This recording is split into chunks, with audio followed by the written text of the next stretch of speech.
Hello and welcome to episode 122 of The Imperial Truth. I'm Greg, as usual, and we are sponsored by the wonderful Element Games.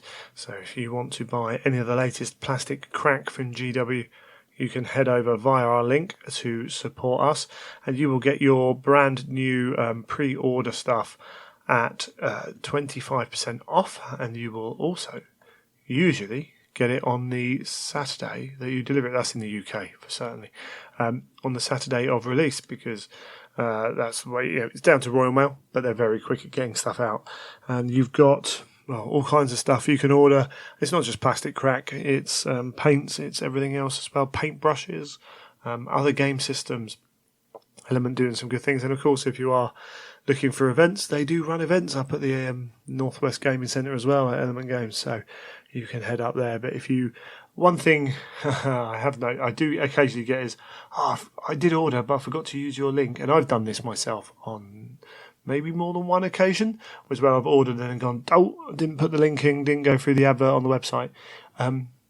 Just a little tip for you: go through the advert, press the link, save it as one of your favourite pages.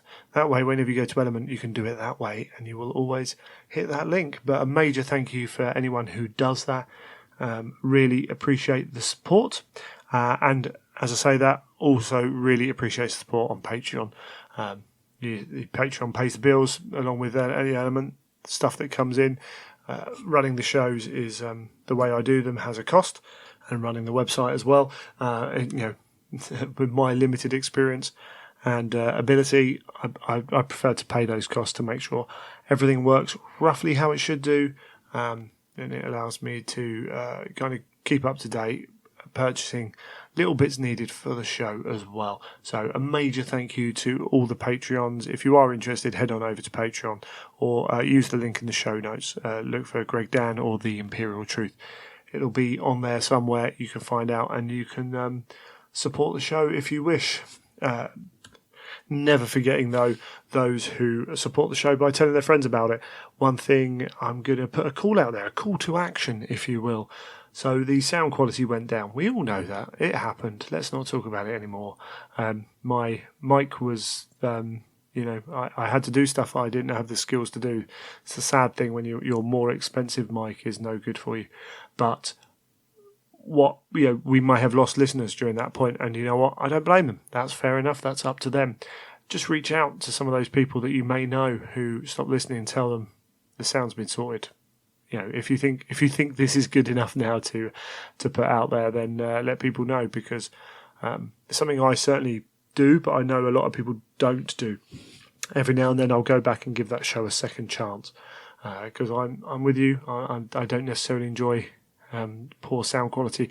I know some people, particularly who are driving in cars, had issues with it. Less so maybe listening through phones or what have you. But my apologies for that period of time, and hopefully we've moved on from it. But go and tell people about the show if you like it.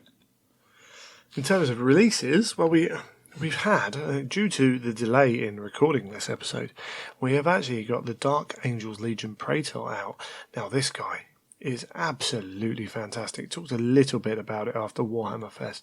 I think he's, some people don't like the head, which, is always going to be the case. Some people are going to like it, some people aren't.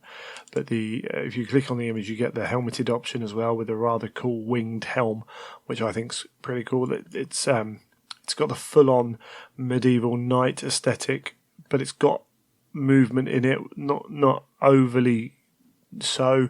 The combat shield he's got looks fantastic. The sword is amazing. I think the Dark Angels are going to be in very good hands, and the Leviathan is pretty spectacular as well. That knee pad with that lion head on it is top draw. The Dark Angel's looking great. And you can build up and prepare for that book to drop whenever it will. I know some people have started talking about when's it going to drop. I wouldn't expect it till... I wouldn't even expect it at the Heresy Weekend, or I think it's possibly going to be... longer than that.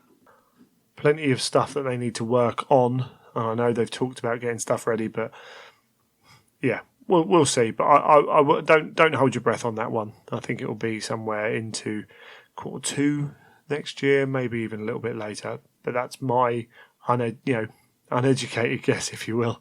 That's me just trying to work out what's happening. There's no behind the insider knowledge on that one. In terms of books, Element, you can also go and buy your copy of The Lost and the Damned in regular edition. It's just been released. We have actually had the pictures for The First Wall, the third book in the Siege of Terror. The cover art has been revealed. And then we've also had Sons of the Selenar, which is a novella that's being attached, not as one of the 8 books. So First Wall was written by Gav Thorpe. This Sons of the Selenar is written by Grant McNeil. So First Wall was a continuation, of those 8 books. So it's definitely full-on Siege timeline in order, as it were. Sons of the Selenar is a return to the crew of the Sisypheum and their journey, as it is. They're on their suicidal mission of going back to Terra. Who knows? I don't want to get too much into it. I'm looking forwards to it. We don't know how many extra novellas we're going to get. It's going to be limited edition. They're going to put up. I don't know when it's going to be for sale. Who knows? It'll be interesting to see. It's another book I need to buy, which didn't necessarily need to be limited edition. I got a feeling that all the Siege stuff is. I do kind of hope they limit how many we have that they do going forwards. I can see 1 or 2 little things being tied up in that way going forwards. I would like to see it kept to a minimum, so we've got 8 main books, maybe 2 or 3 novellas. Who knows? That's a guess. And then if we want to come back and tie things up, leave the Heresy open and available for people to come and write series in. That's my own personal opinion. Well, that might not happen. We're just under a month away from the Black Library Weekender. I would expect to hear not necessarily exact dates, but a little bit more about the release schedule for those books. There is possibilities. People are talking about having it released on that Saturday.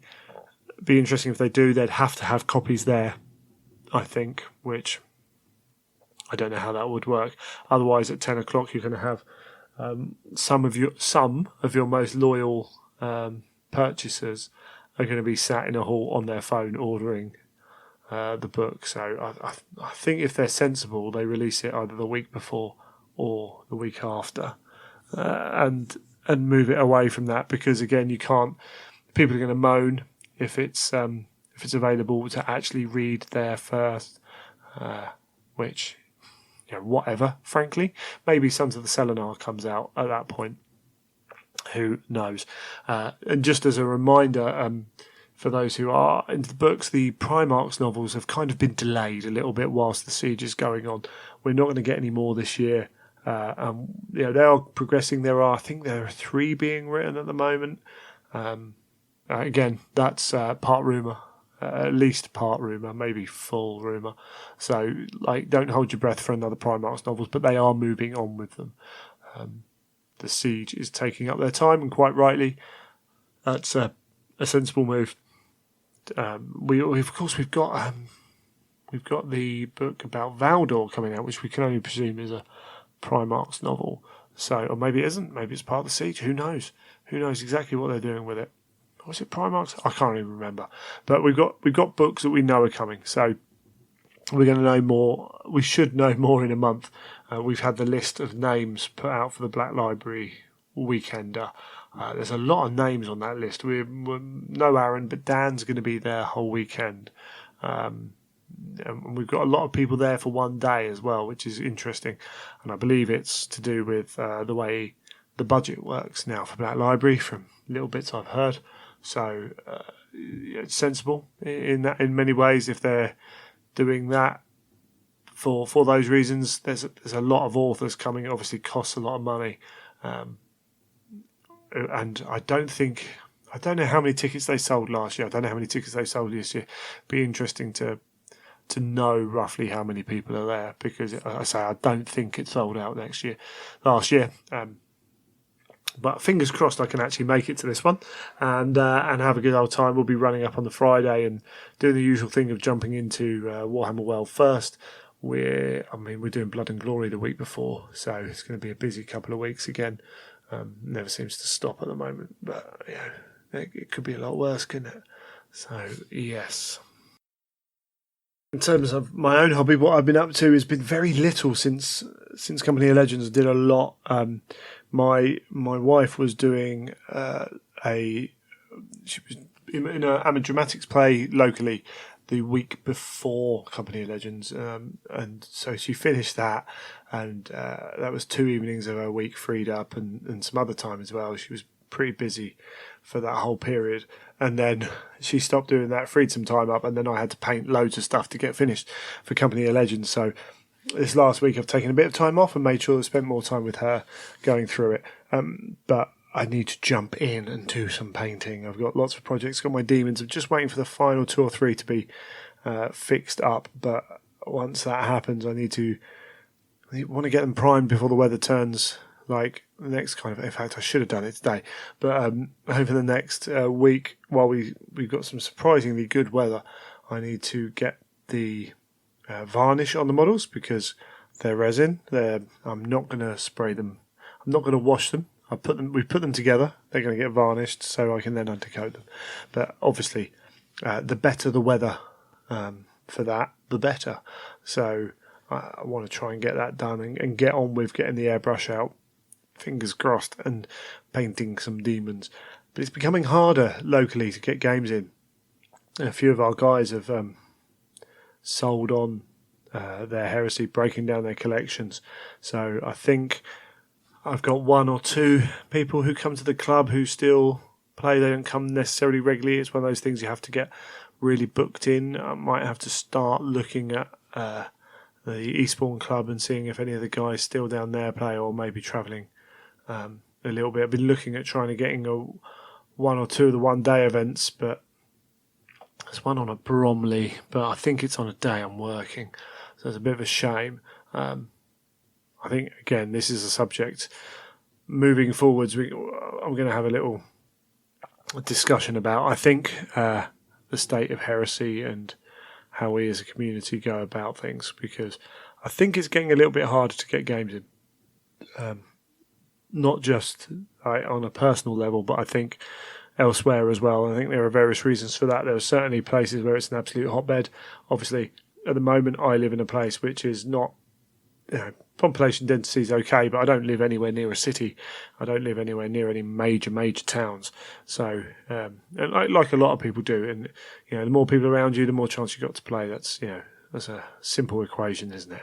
But it's something to be mindful of, and to look at moving forwards. And it's a problem that some people have had right from the start. Getting games in, but I think there are a few more people having those kind of issues. If you've got any kind of ideas, what would be good to do is get some of you guys to feed in about your experiences or your tips or techniques, and we can kind of work together on that. I know the games I have are great fun. Say at the weekend was, this episode is going to be all about Company of Legends, and I had 5 great games there. No spoilers, really. It was fantastic. I've got the bug to play the game a little bit more. I've also got more games on my plate, and we've seen with, as I mentioned last time, the Geno 5.2 podcast has kind of dispersed over what they're talking about over a number of different game systems. There's a lot of demands on people's a lot of appeals to people's hobby time, shall we say. There's a lot of good games out there just from Games Workshop. That's without considering all the other cracking games companies there are. So we're in this weird times, but we've got Blood and Glory coming up. I need to go and do some work for it. This is I do apologise for this episode being late. It seems to happen a lot at the moment, but extra work's been extra busy this last week, which is it's just a thing. It's just what it is. And I've been having to get ready for Company of Legends and for Blood and Glory, which hasn't been easy this year. And on top of doing all the other stuff that life throws at you, but we're gonna plow on, keep doing our thing. We're going to get Michael back on. We've got Blood and Glory coming up, which will be interesting to look at. And we've got the Black Library Weekender as well. There's lots of cool stuff going on. It doesn't stop. So I'm going to cut off there because I know I'm rambling possibly even more than usual. And we're going to go and talk Company of Legends for quite a lot. And then we're going to see out the show.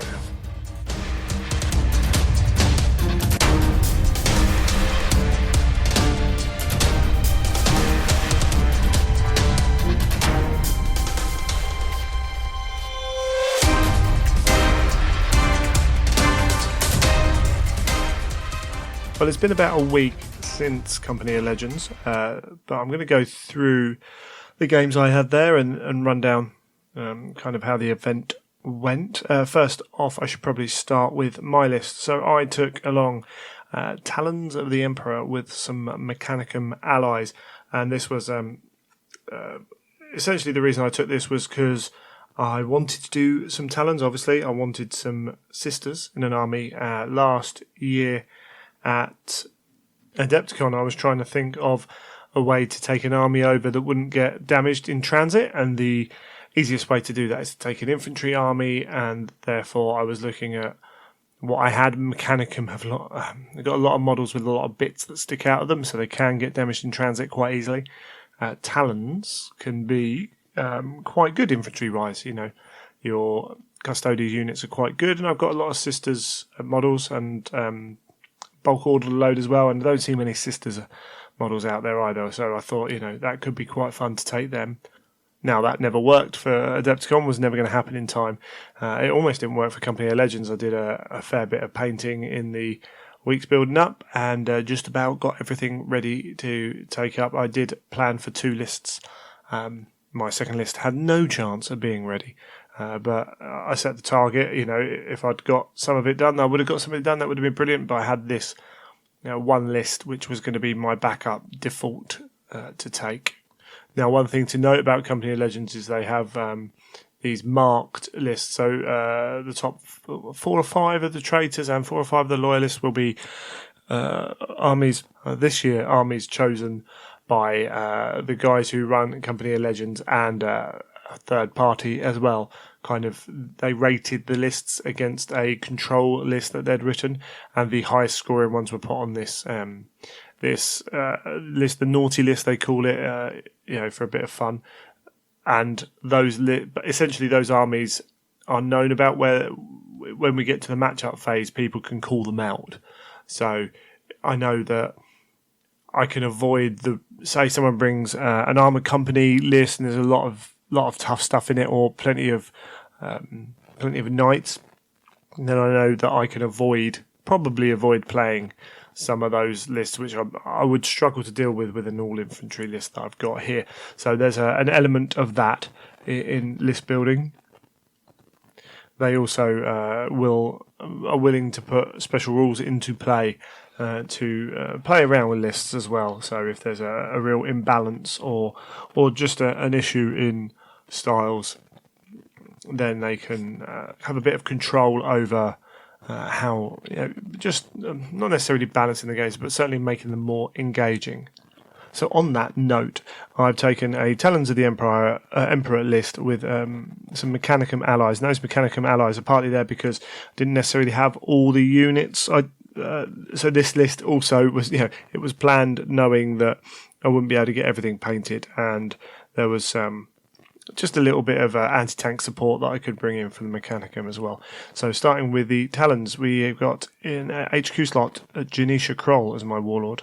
Then we got Sisters of Silence Excruciation cadre. So that's 5 sisters in an HQ slot with stake crossbows, and the champion of that having an execution blade, which I think I forgot about all weekend. Not that I don't don't think it would have made much difference.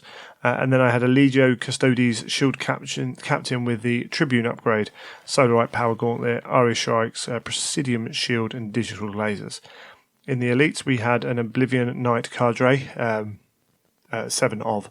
Now, these girls are fantastic, and I'll go into them in a little bit.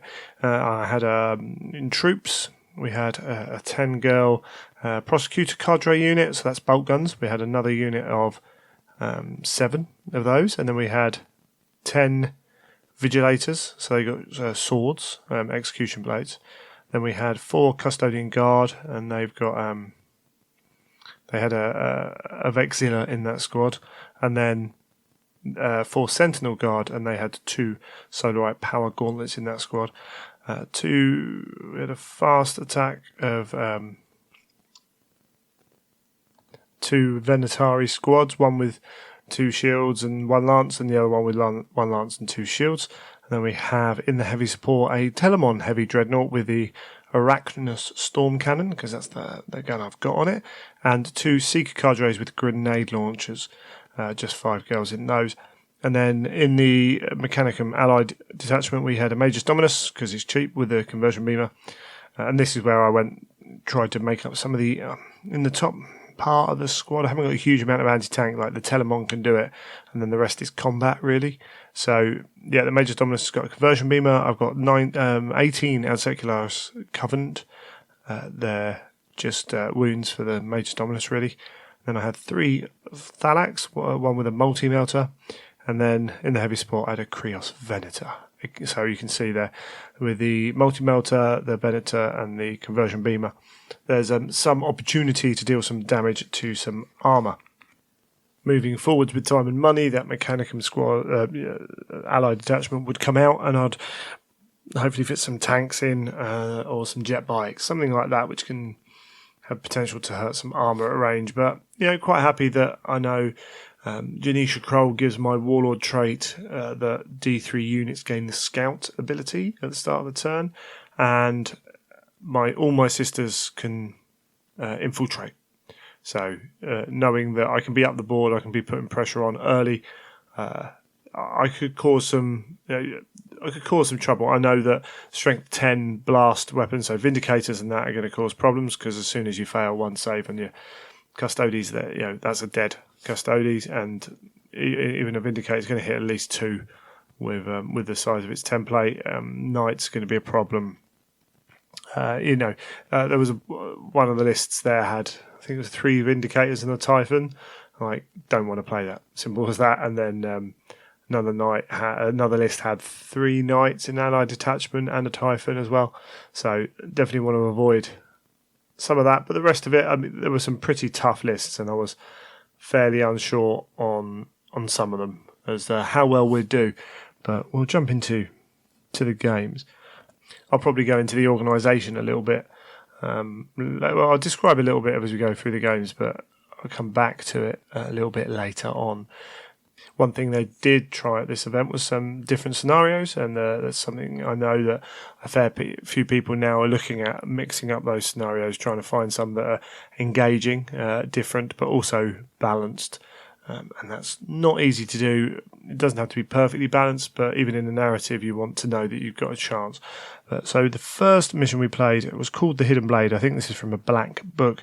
And essentially, one army deploys in this box in the middle of on long edges, this is. So one army deploys in a box, and then the other army deploys all around the outside of that box, essentially. So up both sides, and along the one long table edge nearest them, 6 inches in, and then I think it's a 9-inch gap or something like that, might be 12, but between that and the rest of the enemy deployment. So one army's in this centred, and the other army can spread out, but it's got a very shallow deployment zone, and I was in that shallow deployment zone. Yeah, there's 12 inches, between deployment zones. So there's potential here, and whoever's in that box, not in the spread out one, is going first unless the opponent can seize. So first concern here is, I'm not going to be able to infiltrate a huge amount, because the army I'm going to be playing is probably going to be taking up a lot of that space anyway, naturally.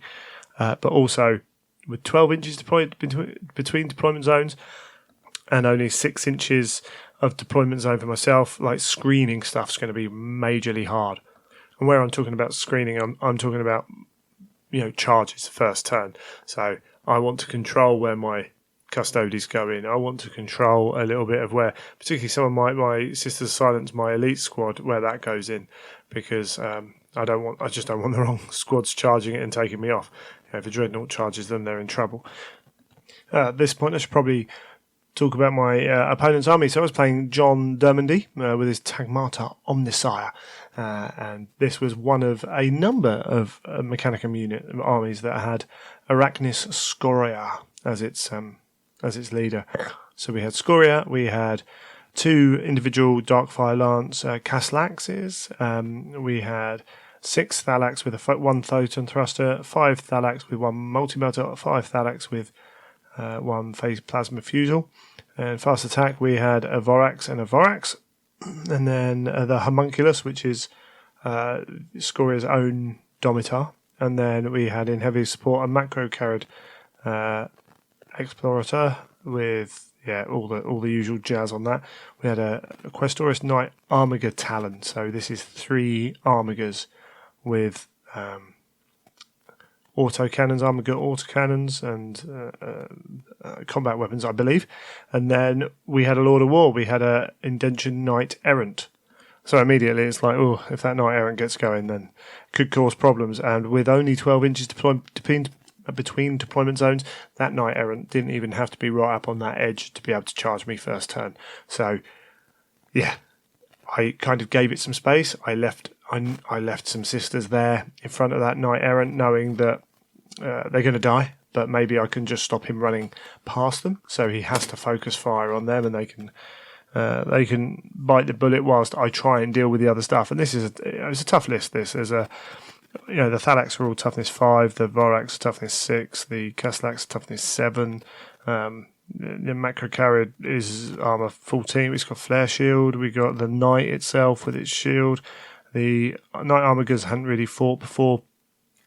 And then Scoria. And Scoria can be a beast. So my thought is, well, the only way to deal with Scoria really is my Tribune. And then it's down to basically, if I fail 1 or 2 3-ups, then I'm dead. And Scoria's going before me as well. So it's always a bit of a risk. But I need to get into that armour.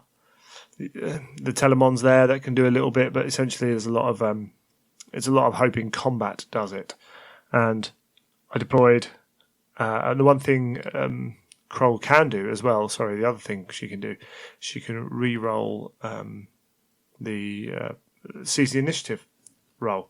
Well, it still stays on a 6, but she gets a re-roll, so that's nothing to be sniffed at. It turns out I didn't need that. I rolled the 6 start up, and that was pretty big. I think I possibly could have struggled in this game had I not got that off straight away. And this allowed me to, I think I destroyed my, it allowed my Venator to get a good shot on his Knight Armigers. I destroyed one and immobilised one first turn. Managed to kill one of the Castellax first turn and get right up in his grill with everything else. And that was huge. That meant that, his Armigers are down to minimum. Oh, I also got a charge into a unit of Thalax as well with, I think it was just with a unit of Sisters. It might have been the basic Executioner Blade close combat troops choice.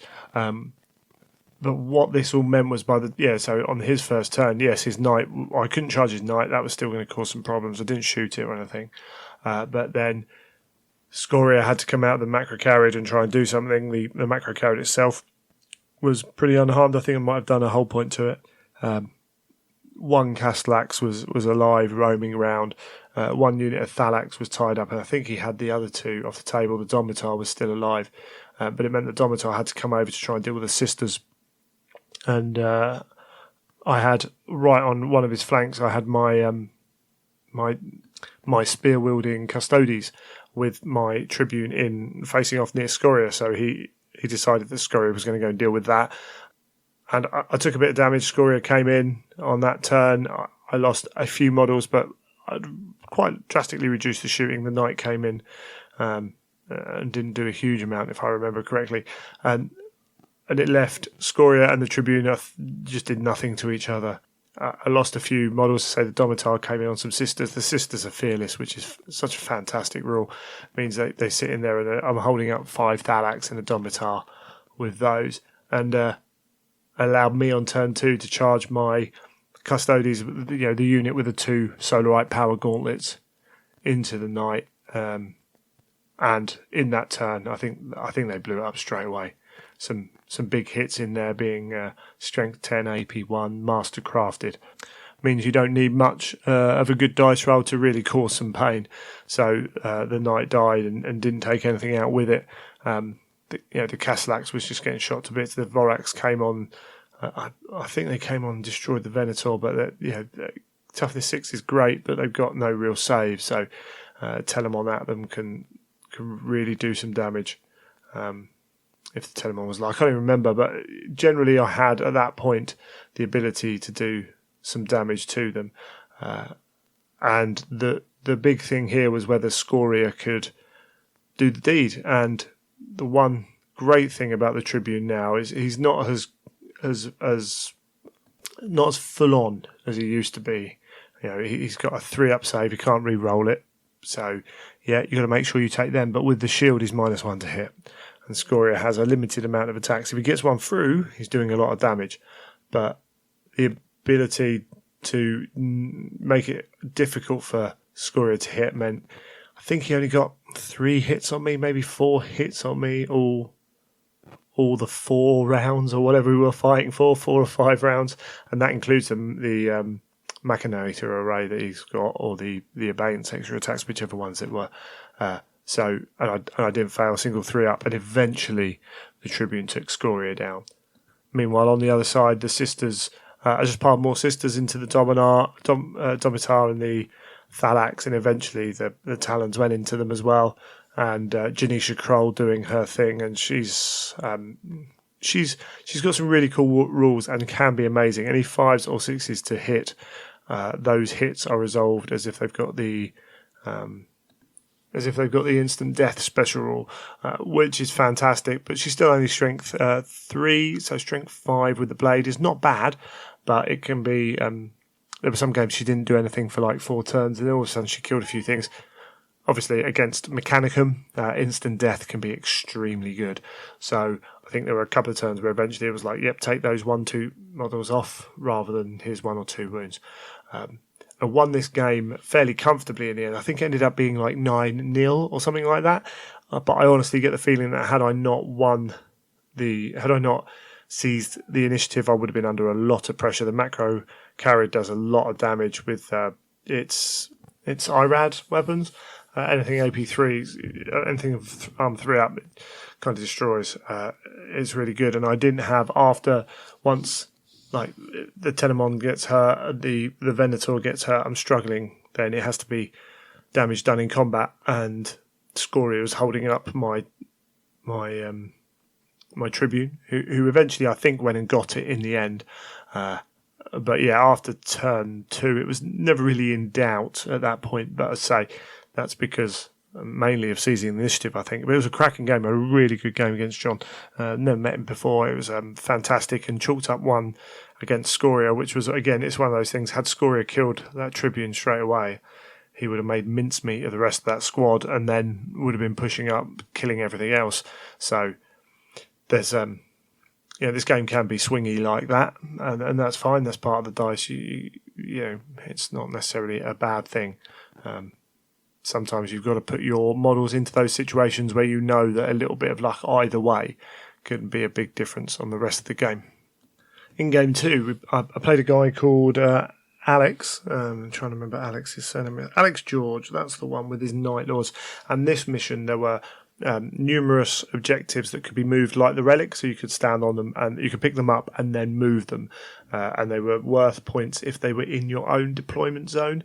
So there is a chance in this game that I've got a massive advantage with all my sisters being able to infiltrate and standing on those objectives from the start and then just leg it backwards as far as possible.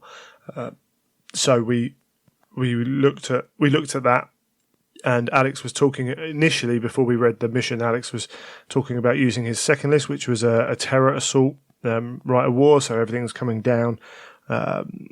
We had, in that, he would have had curs, some javelins and stuff, but he would have had drop pods everywhere. Once we read the mission, I think he realised that there was a good chance that it wouldn't be much of a game. So he said, do you mind if I go my first mission, first list, it's a bit stronger, and explained it. And I said, no, this was, he initially looked at my list and chose a list he thought would be fun to play against it. And then the situation changed because of the mission rules, and that's fine. That is absolutely cool. No problems with that whatsoever. I think if you're going to have multiple lists, that's the kind of conversation that you want to have at the start. And fair play to him. He was up for taking a lesser of two evils as he saw it with those lists. As I say, we didn't, and it worked out fine in the end. So his list instead consisted of a Praetor with Divining Blades, Iron Halo, Jump Pack, Damocles Command Rhino, a Chaplain with Artificial Armour, Jump Pack, Refractor Field.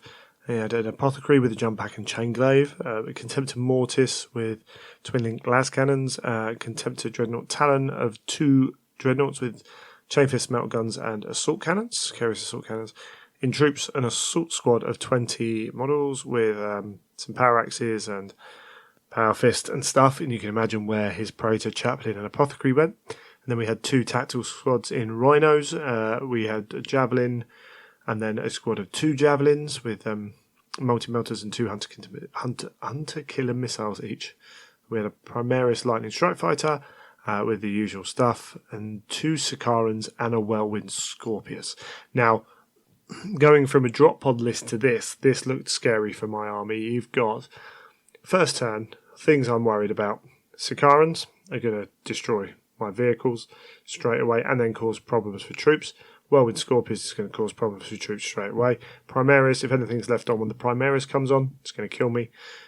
Javelin's going to kill those vehicles straight away again, so it means everything can concentrate on the troops. The Assault Squad is a lot of wounds. That's putting out a lot of stuff, and with the Chaplain in there, it means it's not running anywhere. So there's a good chance that he can come in and cause some real pain on that side. When you add in 2 Carries Assault Cannons on 2 Contemptor Dreadnoughts, they can rip through troops. Damocles Command Rhino can give them an orbital strike as well at the start of the game, or once per game. And then the Mortis Dreadnought again to take out vehicles between the last cannons. And also AP2, so forcing me onto my invulnerable saves for my Talons as well. It was a bit worrying. I wasn't 100% sure. I knew I had to rush him here. So his jump assault troops were right on his right flank, and I thought, okay, at least I can kill them. And there was a bit of cover on that side as well, so I could go up that side of the table and then try and sweep round a little bit. The rest of it, I'm just going to have to try and deal with as many of those tanks as possible early on. Didn't fancy my chances very much, to be honest. I'll try and use cover, and then the troops that can do the business up close, I'm just going to have to barrel them up and just get in his grill and hope I survive. Now, I rolled 2 or 3 units for Janisha Kroll's special rule to scout forwards and and in general in all 6 games that was my 2 units of infantry custodes and 1 other depending on the situation. What that allows me to do is my custodes, those 2 infantry troops get that 6-inch movement from scout. They then get to move 6. They then get to run D6 with a plus D3 from Crusader. So turn 1, I was 6 inches scout, 12 inches for the move, plus D6 plus D3. So I was anywhere between 14 to 21 inches up the table. And I had decent run rolls for both of them. So both those units, with my Tribune in the Spear 1 generally, and then my shield guys off by themselves, they were within 5 or 6 inches of his lines. Turn 1. Great. Awesome. Come to actually shoot some stuff. And because the Night Lords, rules with night fighting at the start of the game. I think I killed 3 infantry models, and I even failed to penetrate any armor with my Telemon or anything else. And I thought, oh my word, sometimes games go that way. You just think, oh, nothing's going to happen here. 3 models dead. Okay. And on that left flank, in front of that assault squad, I'd layered up my Sisters of Silence so that I had Janisha Kroll protected with her elites behind 2 other units. So there was very, very little chance of him being able to shoot enough off and still have charge room to get through. But that meant I was a little bit further back than maybe I wanted to be into that unit as well. But I thought I'd load that side. And on his turn, trying to remember what he did, but he killed my Venator straight away. The Telemon took some damage and killed a few bits off. And it didn't go as badly as it could have, let's put it that way.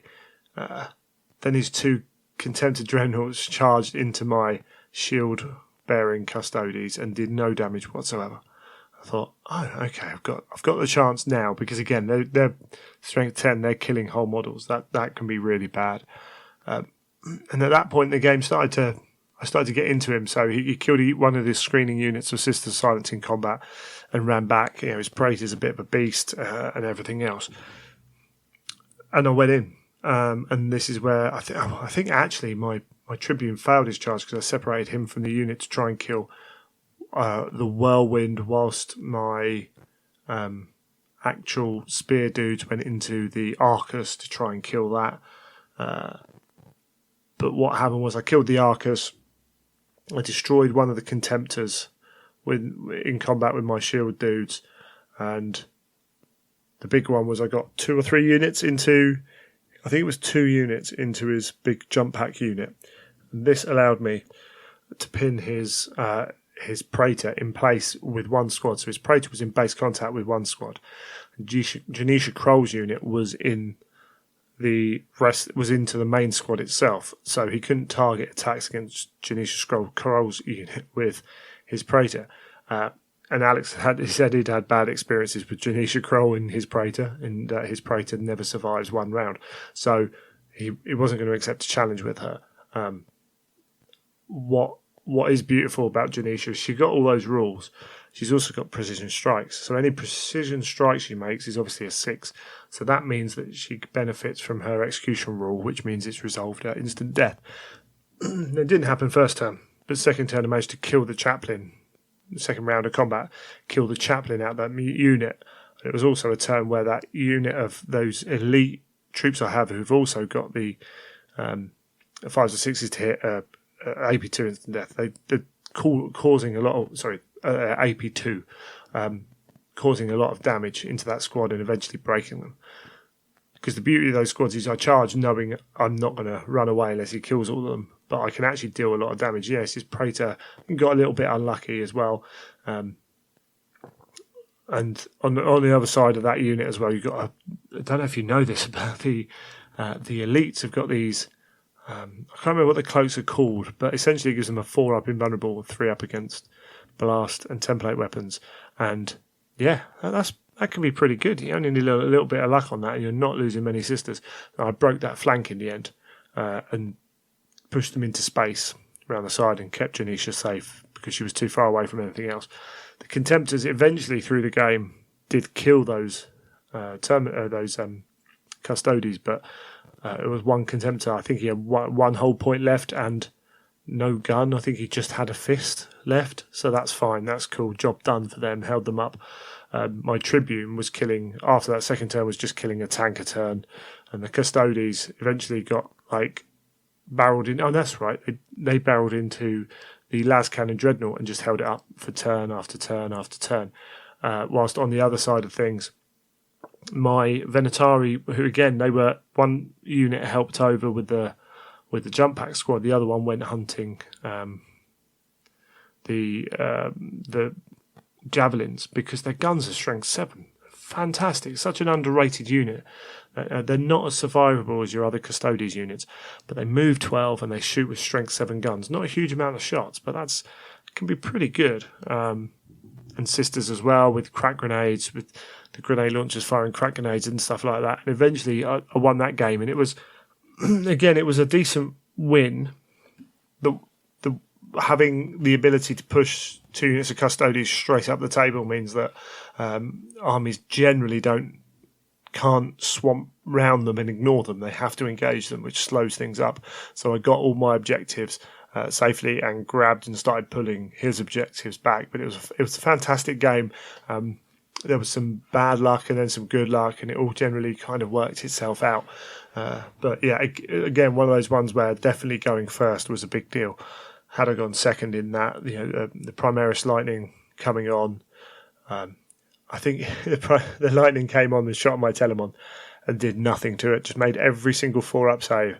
And then the next 4 guns that fired at it, glanced it to death. What are you going to do? That's just a game, isn't it? But I think I would have struggled going turn 2. Having 2 turns of weathering, the Scorpius, the Arcuses, the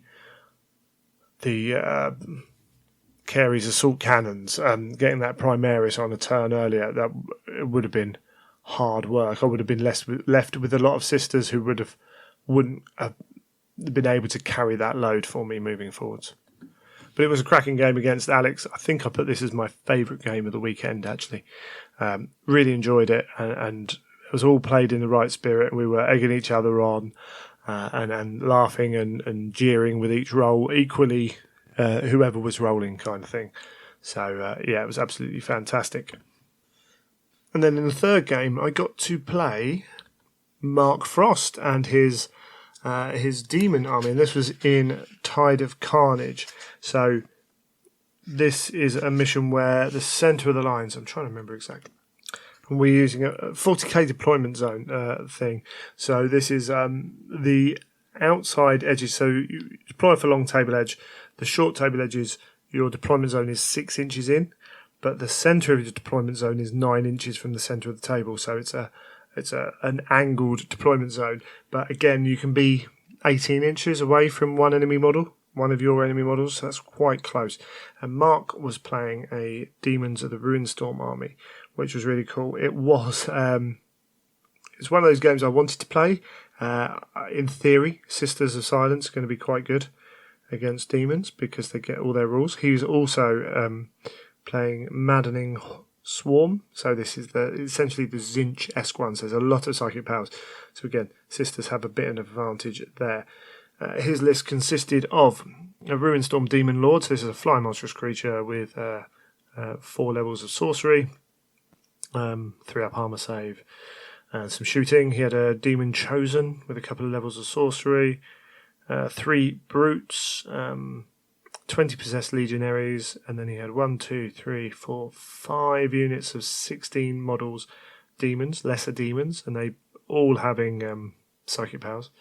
And then his fast attack, he had 3 shrikes, and in his heavy support, he had a Ruinstorm Demon Behemoth. So this is like the old gargantuan creatures. So instant death does D3 wounds to it and all that. His toughness 7. All of his models had a 3-up armor save. That's all but his lesser demons, and most of his stuff had a 6-up feel no pain as well, I believe. Trying to remember exactly, but this was so this was interesting. There are certain things that can happen in this game. So obviously I've got a bit of an advantage in that I've got the Sisters here. Sisters cannot be affected by psychic powers in any way, shape or form. And they can also ignore the effects of divination. He didn't have any, I think it's divination. He didn't have any of that. No, it's not divination. It's one of them. Anyway, he didn't have those, but all of his damaging psychic powers just don't work. He can cast them, but they don't work at all. And then the other thing is as well, he null deployed his army, so he was going first, and I have the option to infiltrate and the option to scout up to D3 units as well. And there's a possibility here that I can then block him off from his either push his warp, just block him off from being able to bring too much stuff on for his warp gates. And I said to him, I'm not going to be an idiot. I will push this one unit slightly up the table, but I will still make it so that we can have a game, basically. And Mark going first, this was a tale of not rolling reserves rolls very well. And in the first turn, I think he got his great demon lord comes on first automatically, and he had the brutes came on, 1 unit of troops came on, and might have been 2 units of troops, and then his chosen. But that was all. I think it wasn't a pretty roll. Let's put it that way. And to a 1 Shrike, I think it came on as well. But like his Runestorm didn't come on. The Behemoth didn't come on till turn 4, I think, something like that. And then his Shrikes kind of came on 1 at a time through the game. And the first thing he did with his Demon Lord was he raced it, charged it straight up into my lines, flying high, and promptly cast a Psychic Power, Perils of the Warped, took 2 wounds, and knocked himself out the sky, which is never a good idea, and even less good when you're standing there with Sisters of Silence looking at you. The Sisters of Silence rules against demons are really interesting, or against psychers anyway, whatever they are, in that any psychic power that's cast within 12 inches of a Sisters of Silence unit is at -1 to its rolls. So instead of warp charge, achieving your warp charges on a 4, you're achieving them on a 5. And that came into play quite a few times. They also make demons -1 toughness if they're within 12 of them. And then Kroll and the elite unit also, if you're within 6, you don't generate any dice in the psychic phase, and if you're in base contact with them, you also can't cast any spells. On top of that, you have to take a leadership test or you perils at the start of the psychic phase. So there's a lot of trouble, and that works for demons as well. So that's tough on demons when you're fighting sisters. You've got to get into them. What was interesting was I also had the grenade launchers have psych out grenades, and the stake crossbows have the same rule, basically. Any hit from one of those weapons causes a Perils of the Warp test on the target. So when his greater demon the Rune Storm dropped down to the ground, I think I hit him with 4 grenade launchers that first turn. 4 Perils of the Warp. Usually you're rolling, it's only a 6 where you don't roll D3 wounds with no saves of any kind allowed. So that was it. It's great. His Rune Lord dead turn 1. His Shrike, I then fired the crossbows out, rapid fire, strength 5, so they can do some damage. They're AP dash, but more importantly, he was flying high as well. I rolled 4 sixes to hit and took him down to 1 wound as well, straight away.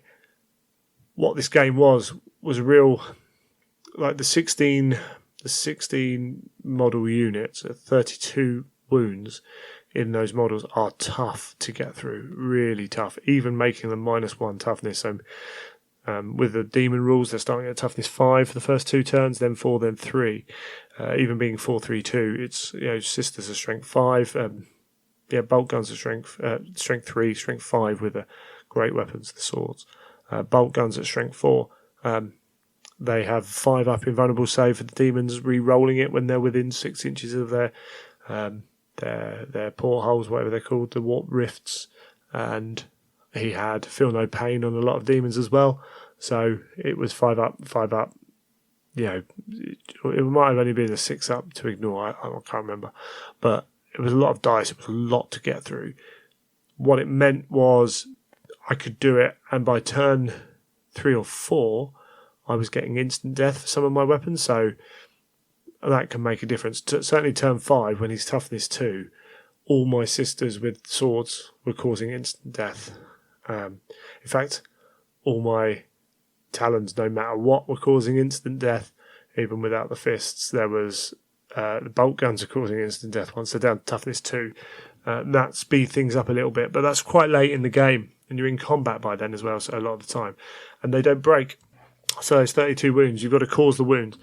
And if he ever beat me in combat, that's fine. I was fearless. When I was beating him, if they fail their test, they take a Perils of the Warp test. And it's only D3 wounds you can lose. So a 6, you actually gain +1 strength and toughness and initiative, I think. If you lose on a 1, you weapon skill, ballistic skill, initiative 1, I believe, until the next psychic phase, and take D3 mortal wounds. But when you've got 32 wounds to get through, maybe you cause 4 wounds that first combat, he causes 2, you win, they take 2 more wounds. You've only done 4 wounds to that 32 wound model. You've got to go through the whole squad. Without a dedicated assault squad, that's not easy. And my dedicated assault squads didn't have a huge amount of attacks, they had quality attacks. So we had these big grinds going on. The big thing was when his Behemoth came into combat on turn 5, he was toughness 5, and my Solarite Power Gauntlets were instant deathing him, which were doing D3 wounds. So the first turn he ran into, I think it was just 2 regular Custodes with Solarite Power Gauntlets. I did 5 wounds to him straight away. So he was dead within 2 rounds. It was tough, and it's not an army that Mark's going to face very often. He was still getting used to the army as well, which was, it was fun. I was getting used to those sisters rules because I'd never used them before. But it was a really good, fun game. Really enjoyed it. And Mark's not out to make the dirtiest demon army he could make. He made the army he wanted to make. In a lot of circumstances, it would have been fine. I think if you were playing demons, maybe if you were knowing you're going to play against Sisters of Silence, maybe you'll be looking at some of the different psychic powers potentially, but you're really limited on what you could do that they don't just ignore. Obviously, you can still cast those psychic powers at the Custodes or the Mechanicum parts of that, but it was a tough game for him, and I won that one fairly handsomely in the end. But it was a really good game, and that was the end of day 1. In terms of game-wise, I'd been a little bit lucky to avoid a couple of armies, although on paper I didn't want to face the first army with Scoria and the other Mechanicum stuff. I would really struggle against that generally. I think game 2 against Alex, fair play, he picked the army, and that could have been a real struggle as well. But the Custodes were pulling their weight so far. Really, really good actually. Not as obviously good as they were, but used right, quite powerful. But we'll take a break and we'll come back and talk about day 2.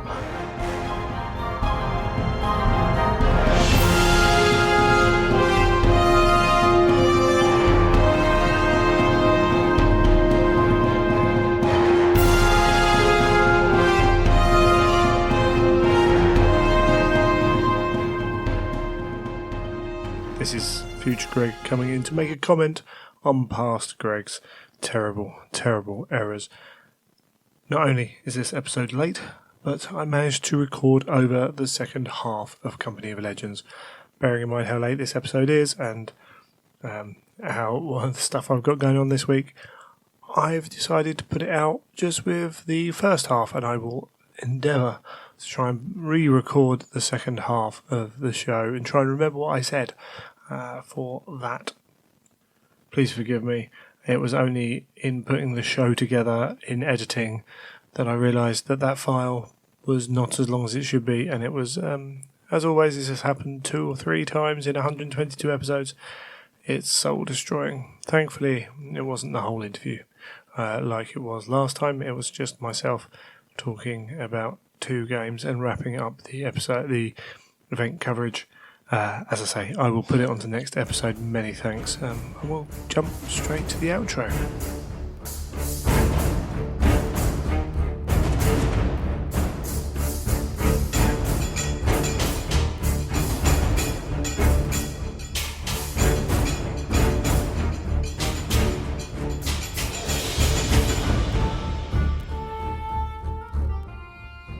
And that's another episode of the Imperial Truth done. Before we go anywhere, I'm going to keep this quite short, this outro. We have got tickets for Blood and Glory. This is happening in Derby on November 2nd and 3rd for the main event. You can find all the details. There'll be a link in the show notes, but Google Bad Dice, Blood and Glory, and it will all come up. We have space left for both Adeptus Titanicus and Horus Heresy. If you know people who play 40k in Age of Sigmar, there is plenty of space there as well, so please feel free to tell your friends about it. The venue's great, and we've had great fun over the last couple of years in that venue, doing events as well. We were a bit late getting all the tickets out, so that's meant that people are booked up and things like that. And but we're going to have a good time anyway. And I will be putting out some information soon, just to tidy up a few things for both Adeptus Titanicus and for Heresy as well, I believe. So we can sort all that out. But yeah, if you want to do some gaming in early November in Derby, in the UK, come to Blood and Glory. Games Workshop are also doing their seminar on the Friday night as well, and that's free entry for anyone who's at the event. So you can come along and you can see that, and there's lots of other stuff going on as well. But as I said, I'm going to keep it short. So if you've got any feedback, please feel free to fire it in to greg@theimperialtruth.com. Come and find the Facebook page. All the links are in the show notes. All the Twitter links are in the show notes. The Patreon's in there as well, if you feel inclined to do such. And as I said at the start, if you know people who used to listen who maybe stopped listening or anything like that, then maybe give them a nudge to come and listen back. There's something I posted up about on, it was National Podcast Day the other day, or International Podcast Day, and it's something that I know every now and then when I've listened to a podcast and not necessarily enjoyed it for whatever reason, for the first time I've stopped and then gone back a few months later to listen to their latest stuff to see if anything's changed. And I just think it's a good idea generally. I've got some podcasts I really like now that originally I didn't. So yeah, that's just my little maybe my call to action for this episode. And then actually on top of all that, I think there are some new events going up on the events page on Facebook. It seems to be the best repository of Heresy gaming, Heresy independent scene. You can check out the UK Horus Heresy and Adeptus Titanicus event page or something like that. It's called. I'll grab the link and put it in the show notes. But yeah, there's some cool events going on. Some people doing some really cool, fun stuff. So keep an eye out on all of that. But yeah, I'm going to keep this very short. I'm going to be putting the next episode out hopefully in not that long. And I'm going to go and do some prep and other things and real life, do some tidying up. It's all the boring stuff that gets in the way of painting and playing. So until next time, you have been listening to The Imperial Truth.